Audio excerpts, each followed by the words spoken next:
There are several ways to create text and annotations in SketchUp. The Text tool will create basic on-screen text as well as annotations. Select the Text tool, then click in a blank area of the screen.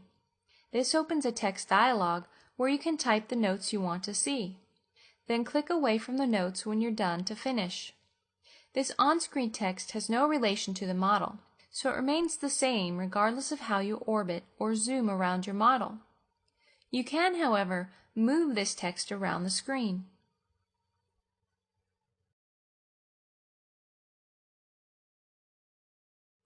For annotation, use the Text tool and click on an object in your scene, then pull away and click to place the text. This is referred to as leader text.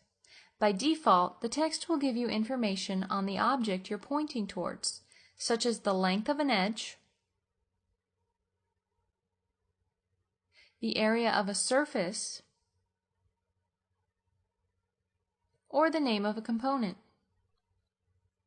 You can change this text at any time by using the Select tool and double-clicking on the text, then typing the information you need to display. You can also make text changes through the Entity Info dialog. Right or context click on your text and choose Entity Info. Here, you can change the text, the font options, and how your leader arrow works. There are several options for the leader arrow to choose from. You can also hide the arrow or make it a view or pushpin based.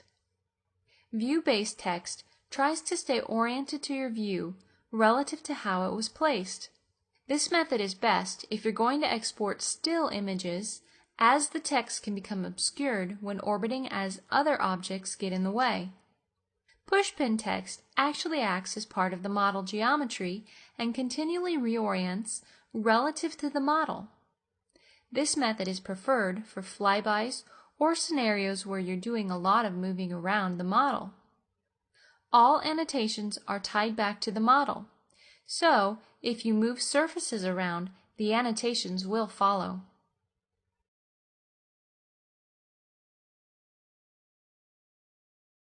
You can control how text looks and behaves in the Model Info dialog box. Open this dialog through the Windows menu. Click on Text to see some of the options. You can make changes to screen or leader text and affect some of the same settings that are available through Entity Info, including the font, style, and sizing. For leader text, you can also give the text a real-world dimension. For this example, I will select only some of the leader text so you can see the difference. Select the text you wish to affect, then click on the Fonts button for leader text. This opens the Font Options dialog. By default, points is chosen for text size. Choose height instead and enter some real dimensions. Hit OK, then click on Update Selected Text to make your changes. You can see that the text changes size, but compare it to the unchanged text as we zoom in and out. Because it has real dimension, it appears smaller or larger. The other text is based on the screen pixels, so it always stays the same size on screen. In this way, you have much more control over how the text appears in your models.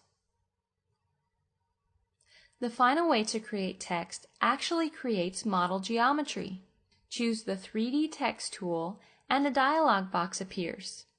Type your text in the box and choose the settings for your 3D text, including the height of your text and how deep you would like the text to be extruded. Click to place the text and your 3D text is created, waiting for you to place it in your model. The text even orients itself to surfaces to make placement easy. The text is grouped by default, but keep in mind this is real geometry that can be further manipulated.